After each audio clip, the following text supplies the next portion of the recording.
Estamos estudiando el Catecismo de la Iglesia Católica, su primera parte, la profesión de la fe, segunda sesión, la profesión de la fe cristiana, capítulo 3, creo en el Espíritu Santo.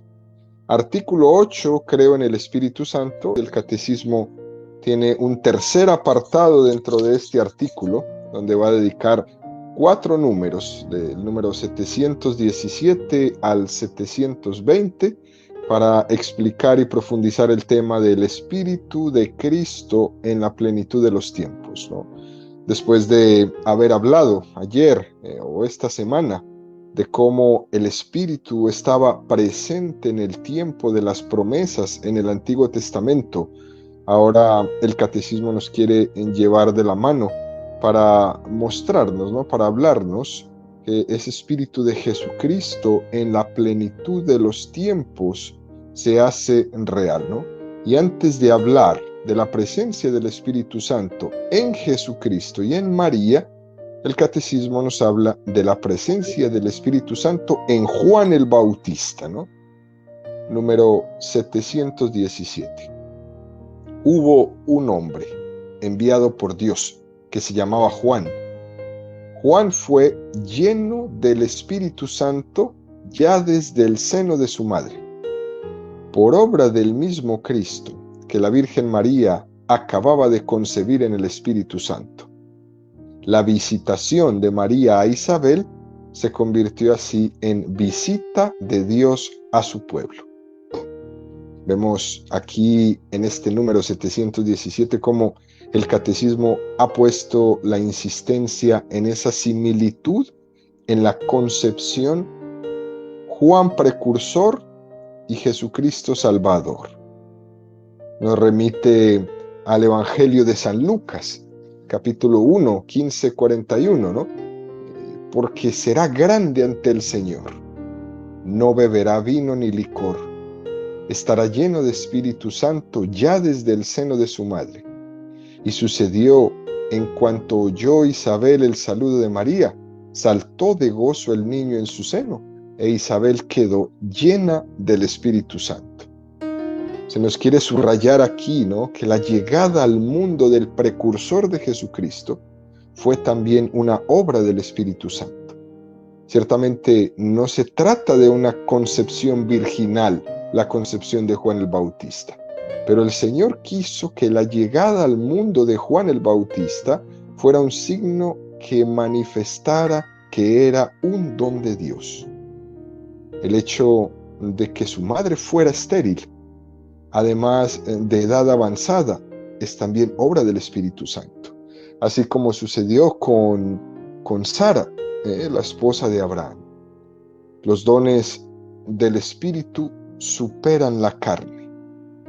Zacarías, pues tuvo como una especie de purificación interior durante este momento, por no haber terminado de creer y de confiar en el anuncio del Señor. Ese quedarse mudo de Zacarías, esposo de Isabel, era un signo de purificación, un tiempo de reflexión interior para llegar a creer en la fuerza del Espíritu Santo, ¿no? Otro signo es cuando Zacarías escribe el nombre de su hijo en esa tablilla, ¿no? Lucas 1, 59, 64. Y sucedió que al 8º día fueron a circuncidar al niño y querían ponerle el nombre de su padre, Zacarías. Pero su madre, tomando la palabra, dijo: no se ha de llamar Zacarías, se ha de llamar Juan. Le decían: no hay nadie en tu parentela que tenga ese nombre. Y preguntaban por señas a su padre cómo quería que se llamase. Él pidió una tablilla y escribió: Juan es su nombre. Y todos quedaron admirados. Al punto se abrió su boca y su lengua y hablaba bendiciendo a Dios. Recordemos que para ellos los nombres pues eran heredados de sus padres. Y este signo es como decir: yo Dios he traído a este mundo a un profeta a través de ti, pero no es tuyo. Es un don de Dios. Por eso le pondré mi nombre. Juan es su nombre, ¿no? Yo seré quien le pondré un nombre, no tú. Con esto se estaba purificando esa concepción de lo que el hombre de Dios o el profeta es. Como si estos profetas le pertenecieran directamente a Dios, no necesariamente a una tribu, ¿no? Era una elección de Dios sobre ellos. Yo le pondré el nombre, se llamará Juan. En el Antiguo Testamento, la concepción del sacerdocio era atribuida a la pertenencia a la tribu de Leví. El sacerdocio era una cuestión de casta, ¿no? Que se transmitía por herencia más que por elección. Por eso Jesús es sacerdote según el rito de Melquisedec. Jesús no era de la tribu de Leví. Recordemos que Melquisedec fue aquel sacerdote que se topó un día con Abraham y nadie sabía de dónde procedía Melquisedec. Sin embargo, él bendijo a Abraham. Y recordemos que dijimos esta semana, y Jesús es el descendiente de Abraham. Luego Melquisedec, después de bendecirlo, le dijo y le confirmó que él era un sacerdote y que lo estaba bendiciendo. Esto nos recuerda eso que rezamos en el tiempo de Adviento, cuando nos estamos preparando para la Navidad, en esa espera de la llegada del Mesías. Cielos, lloved vuestra justicia. Ábrete tierra y haz germinar al Salvador. La salvación de Dios es en primer lugar un don gratuito que viene de los cielos. La salvación es descendiente, viene de Dios, sin que nosotros podamos proporcionalmente tener derecho a tal cosa. Aunque es cierto que tiene que ser acogida por nosotros. Por eso nos dice, ¿no? Ábrete tierra y haz germinar al Salvador. Tiene que ser acogido en nuestros corazones. Ábrete tierra, ábrete corazón. De esa manera y de esa apertura germinará el Salvador. Y termina este numerito 717 del Catecismo diciendo: la visitación de María a Isabel se convirtió así en visita de Dios a su pueblo. Y nos remite a Lucas 1:68. Zacarías, su padre, quedó lleno de Espíritu Santo y profetizó diciendo: bendito el Señor Dios de Israel, porque ha visitado y redimido a su pueblo. En la visitación de María e Isabel, la proximidad entre María e Isabel, Juan salta de gozo en el seno porque el Redentor está muy cerca de él. Fíjese cómo hay una percepción en el Espíritu Santo de que allí mora la plenitud de la divinidad. Y el niño salta. Solamente quien está lleno del Espíritu Santo, queridos amigos, es capaz de percibir eso, de que Dios está ahí. Así ocurre en la Eucaristía. Quien está lleno de Espíritu Santo es capaz de percibir a Dios en la Eucaristía. Quien no. Cuando uno no tiene el don del Espíritu Santo o lo ha rechazado, puede estar junto a Dios y no se da cuenta. Isabel y Zacarías se dan cuenta de que está teniendo lugar en ese momento, ¿no?, el primer encuentro de Dios con la humanidad. Incluso, esta es la primera procesión del Corpus Christi, si quisiésemos poner un ejemplo. Cuando María, llevando en su seno a Jesús, va caminando desde Nazaret a la casa de Isabel en Aicarem a visitarle, ella caminó 144 kilómetros con Jesús en su seno. Es la primera procesión del Corpus Christi que tenemos conocimiento. María, que es esa custodia, ¿no?, que es esa esa arca de la alianza donde el Salvador estaba dentro. Ella lo llevaba ahí, 144 kilómetros. Sigue el catecismo profundizando en el número 718. Juan es Elías que debe venir. El fuego del Espíritu lo habita y le hace correr delante como precursor del Señor que viene. En Juan el precursor, el Espíritu Santo culmina la obra de preparar al Señor un pueblo bien dispuesto. Qué número tan hermoso este 718 del Catecismo, donde nos hace mención, ¿no?, a una tradición que provenía del Antiguo Testamento. Mateo 17, 10, 13. Sus discípulos le preguntaron: ¿por qué pues dicen los escribas que Elías debe venir primero? Respondió él: ciertamente Elías ha de venir a restaurarlo todo. Os digo, sin embargo, Elías vino ya, pero no le reconocieron, sino que hicieron con él cuanto quisieron. Así también el Hijo del Hombre tendrá que padecer de parte de ellos. Entonces los discípulos comprendieron que se refería a Juan el Bautista. Elías, como todos sabemos, fue un gran profeta del Antiguo Testamento. Había una profecía que decía que Elías retornaría. Es muy importante aquí hacer una pequeña explicación de esto, ¿no? Hoy día, con este enredo que las personas tienen por estas cantidad de religiones, por todo este sincretismo religioso que existe en esas creencias a la reencarnación, por ejemplo, que pretenden apoyarse en este texto para justificar que la reencarnación existe, como si Elías tuviera que reencarnarse, ¿no? Y esto es un problema, ¿no? Y es un error terrible. Cuando se lee la Sagrada Escritura sacándola de la tradición, ¿no?, de la Escritura, sacándola de su contexto, se convierte en un pretexto, ¿no?, como hemos dicho muchas veces, para poder decir lo que uno quiera e inventar doctrinas y teorías que puedan justificar basándose solamente en una mala interpretación de un texto. Segunda de Reyes 2:1-15. Esto pasó cuando Yahvé arrebató a Elías en el torbellino al cielo. Elías y Eliseo partieron a Gilgal. Dijo Elías a Eliseo: quédate aquí, porque Yahvé me envía a Betel. Eliseo dijo: vive Yahvé y vive tu alma, que no te dejaré. Y bajaron a Betel. Salió la comunidad de los profetas que había en Betel al encuentro de Eliseo y le dijeron: ¿no sabes que Yahvé arrebatará hoy a tu Señor por encima de tu cabeza? Respondió: también yo lo sé, callad.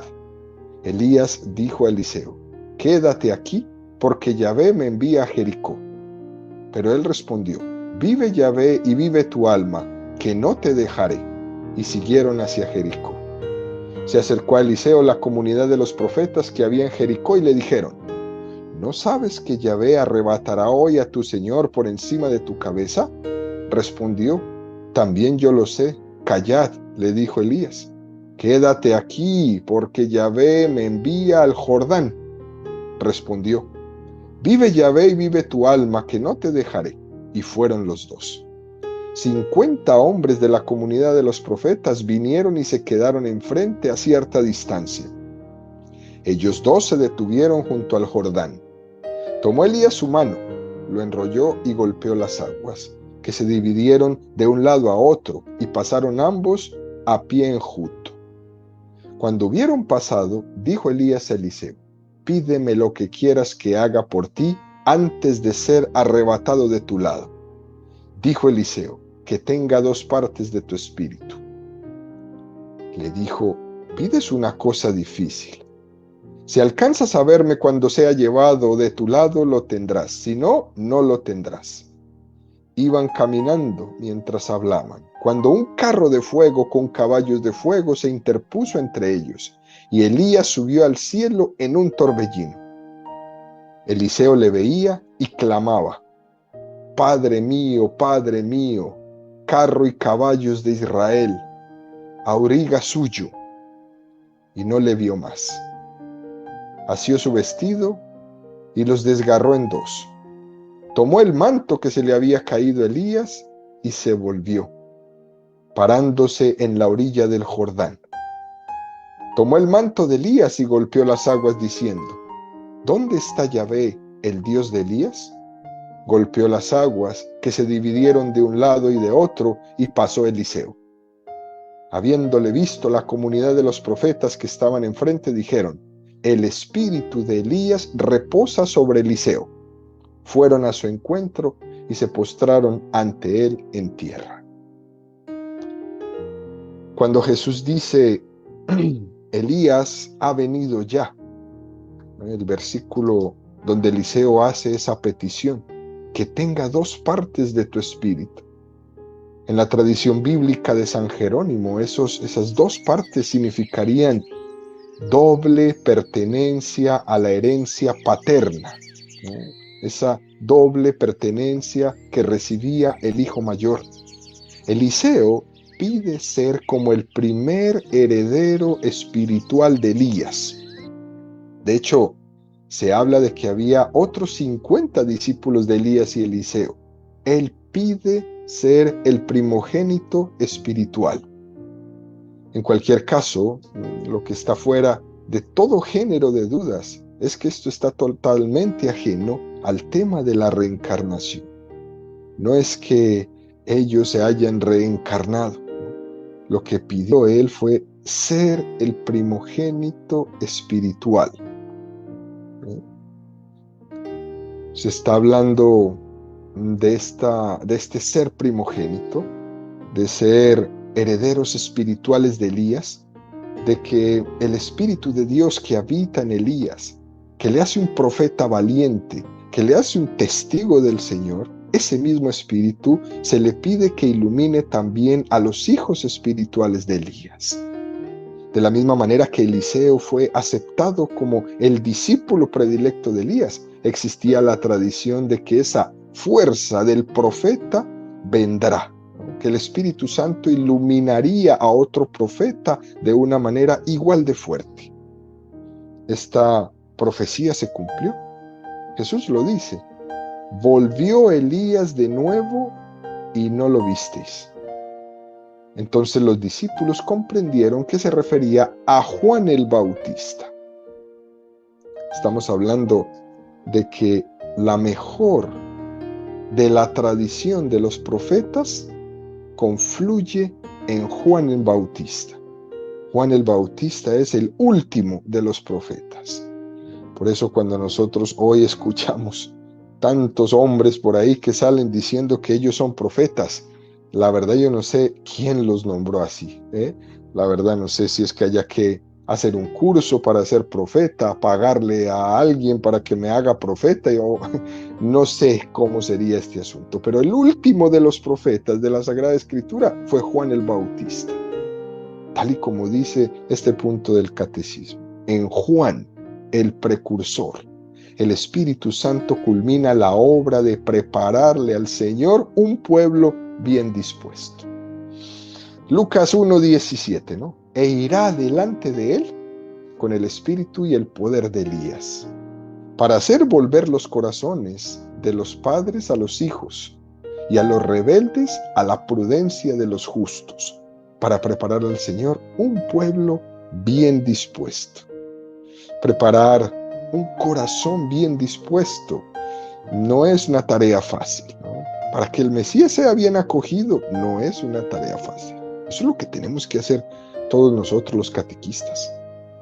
Ayudarle a los niños, ayudarle a los jóvenes, a los adultos, a las personas que están en sus procesos de conversión, a preparar un corazón bien dispuesto. ¿Para qué? Para recibir al Mesías.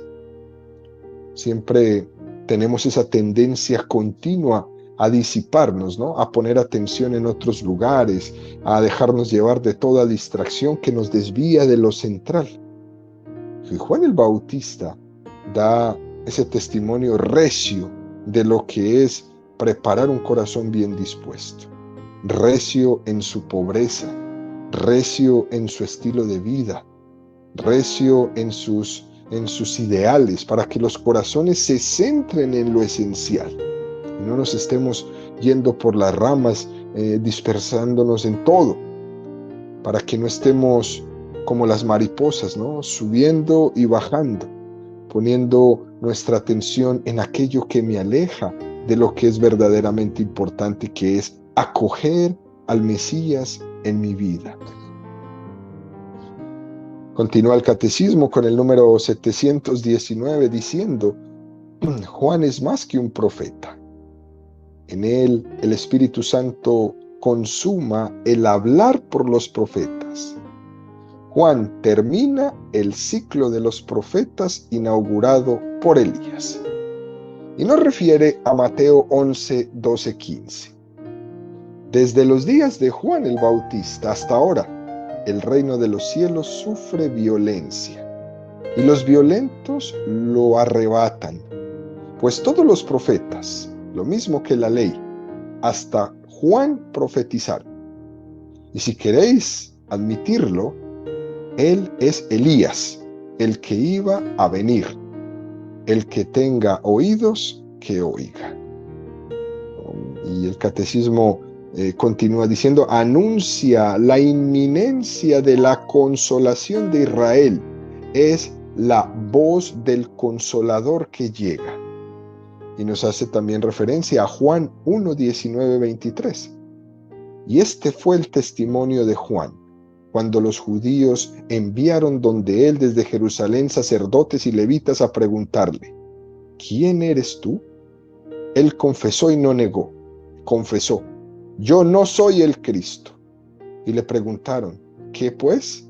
¿Eres tú Elías? Él dijo: no lo soy. ¿Eres tú el profeta? Respondió: no. Entonces le dijeron: ¿quién eres pues? Para que demos respuesta a los que nos han enviado. ¿Qué dices de ti mismo? Dijo él: yo soy la voz que clama en el desierto. Rectificad el camino del Señor, como dijo el profeta Isaías. ¿Qué fue lo que dijo el profeta Isaías? Isaías 41:3. Consolad, consolad a mi pueblo, dice vuestro Dios. Hablad al corazón de Jerusalén y decidle bien alto que ya ha cumplido su milicia, que ya ha satisfecho por su culpa, pues ha recibido de mano de Yahvé castigo doble por todos sus pecados. Una voz clama en el desierto: abrid camino a Yahvé, trazad en la estepa una calzada recta a nuestro Dios. Y el catecismo dice: como lo hará el Espíritu de verdad, vino como testigo para dar testimonio de la luz. Con respecto a Juan, el Espíritu colma así las indagaciones de los profetas y la ansiedad de los ángeles. Aquel sobre quien veas que baja el Espíritu y se queda sobre él, ese es el que bautiza con el Espíritu Santo. Y yo le he visto y doy testimonio de que este es el Hijo de Dios. He ahí el Cordero de Dios. Podemos decir, por lo tanto, con todos estos textos, queridos amigos, que Juan el Bautista es el culmen del profetismo del Antiguo Testamento. Dice el catecismo, ¿no? En él se consuma el hablar por los profetas. Cuando los católicos rezamos el credo, decimos: y habló por los profetas. Confesamos de esa forma que el Espíritu Santo habló por los profetas. El profetismo fue y sigue siendo un instrumento por el que el Espíritu Santo habla. La gran profeta del mundo moderno es la Iglesia. La clave está en cómo discernir quién es un verdadero profeta y quién es un falso profeta. Hoy parecería que todos son profetas.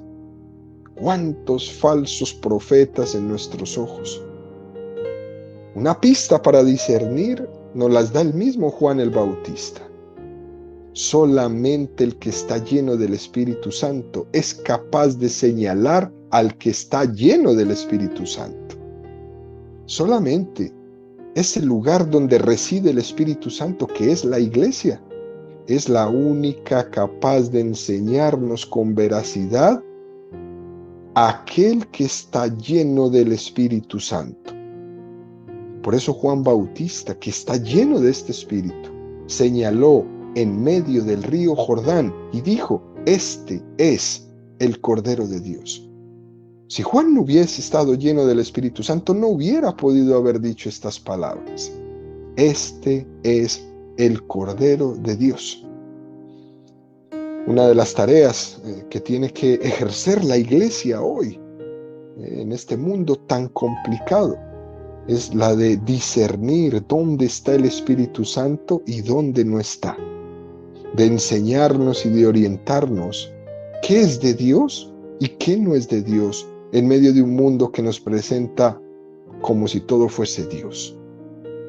Dice el texto que estamos estudiando que la voz que Juan el Bautista ejerce no es la palabra, que Juan el Bautista es la voz, porque Jesús es la palabra.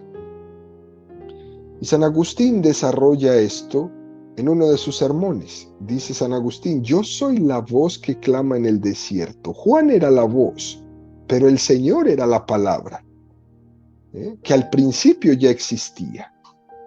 Juan era una voz pasajera. Cristo, la palabra eterna desde el principio. Este es el elemento de cómo se discierne el verdadero profeta. Juan era la voz, Jesús la palabra. El verdadero profeta es el que busca ser voz y no palabra. Aquel que busca prestarle su voz a Jesucristo.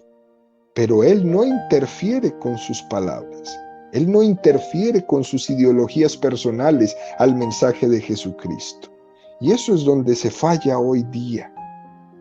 Los falsos profetas interponen su voz a la palabra y se ponen ellos como la palabra. Y entonces cambian la palabra para predicar sus ideologías. Los falsos profetas, los que podíamos llamar los líderes carismáticos de las sectas de hoy día, pero que no son verdaderos profetas. Lo que hacen es confundir la voz con la palabra. Hacen que su voz se constituya en palabra y no predican la palabra de Dios, aunque hablen mucho de Dios. Predican su propia palabra. Si esto a ellos pues les hace felices por la cantidad de seguidores que pueden llegar a tener, pues en el juicio particular darán respuesta de ello. Pero confunden lo que es verdadero. La voz del que clama en el desierto. La iglesia celebra el nacimiento de Juan como algo sagrado, y él es el único de los santos cuyo nacimiento se festeja. Celebramos el nacimiento de Juan y el nacimiento de Cristo. Juan nace de una anciana estéril, Cristo de una jovencita virgen. El futuro padre de Juan no cree el anuncio de su nacimiento y se queda mudo. La Virgen cree el nacimiento de Cristo y lo concibe por la fe. Esto es en resumen lo que intentaremos analizar, ¿no? Dice San Agustín: si el poco tiempo que nos queda en medio de las dificultades de que disponemos no nos permite llegar hasta las profundidades de este misterio tan grande, mejor os adoctrinará aquel que habla en vuestro interior, aún en ausencia nuestra, aquel que es el objeto de vuestros piadosos pensamientos, aquel que habéis recibido en vuestro corazón, del cual habéis sido hecho templos. Juan viene a ser como la línea divisoria entre los dos testamentos, el antiguo y el nuevo.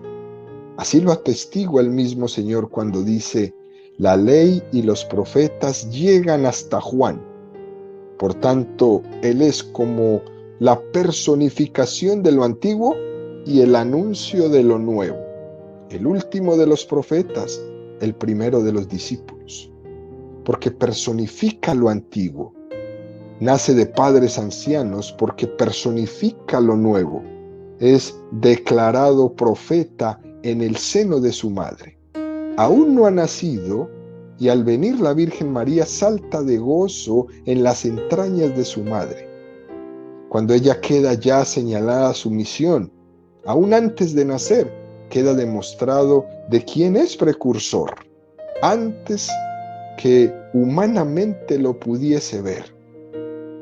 Estas cosas, de todas maneras, pertenecen al orden de lo divino, ¿no? Y sobrepasan un poco nuestra capacidad humana por nuestra pequeñez. Pero finalmente nace, ¿no? Y se le impone un nombre, ¿no? Queda suelta la lengua de su padre. Y estos acontecimientos hay que entenderlos, queridos amigos, con toda la fuerza de su significado. Zacarías calla y pierde el habla hasta que nace Juan, el precursor del Señor, y abre su boca. Este silencio de Zacarías significaba que antes de la predicación de Cristo, el sentido de las profecías estaba en cierto modo latente, oculto, encerrado. Pero con el advenimiento de aquel a quien se referían estas profecías, todo se aclara. La lengua se suelta. El hecho de que en el nacimiento de Juan se le abra la boca a Zacarías tiene el mismo significado, ¿no?, que el rasgarse el velo del templo al morir Cristo en la cruz. Si Juan se hubiera anunciado a sí mismo, la boca de Zacarías habría continuado muda. Si se desató su lengua, es porque ha nacido aquel que es la voz. Ya no hay nada que ocultar. En efecto, cuando Juan cumplía ya su misión de anunciar al Señor, le dijeron: dinos quién eres. Y él respondió: yo soy la voz del que clama en el desierto. Juan era la voz, pero el Señor era la palabra que existía ya al comienzo de las cosas, como dijimos hace un momento. Juan era la voz pasajera, Cristo la palabra eterna desde el principio. La palabra utiliza la voz para hacerse escuchar. Por eso, una vez que la voz ya ha ejercido su función, desaparece. Y entonces dice: y conviene que Él disminuya, para que la palabra tome el puesto central. Cuando uno vocifica, dice, entona y desaparece. Lo propio del verdadero profeta es desaparecer. En la medida que su quehacer ya haya tenido lugar, el profeta desaparece. Es muy interesante cómo en la celebración litúrgica de los católicos, la celebración viene primero con la palabra, y la Eucaristía va teniendo su momento central, que es la venida de Jesús en el momento de la consagración.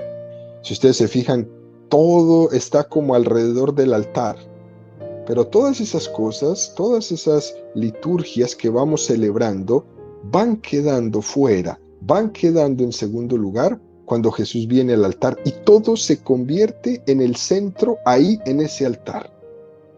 Lo propio del verdadero profeta es desaparecer en la medida que ha cumplido lo que tenía que hacer para darle paso al verdadero, a la verdadera palabra.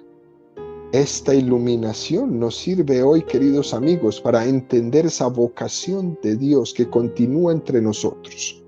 Es la vocación a ser la voz de Cristo. No olvidemos esto.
es mendigo y el otro es el que concede. Tiene esa garantía, ¿no? Yo te hago hijo, te configuro como hijo de Dios y por tanto eres un hombre nuevo y has nacido del agua y del Espíritu. No solo es un deseo de ser purificado, como era el deseo de Juan el Bautista, sino que es una garantía, el sello de haber sido hecho de nuevo. Por lo tanto, queridos amigos, Juan el Bautista sirvió para hacernos caer en cuenta de que teníamos sed de Jesucristo. El Espíritu Santo estaba en Juan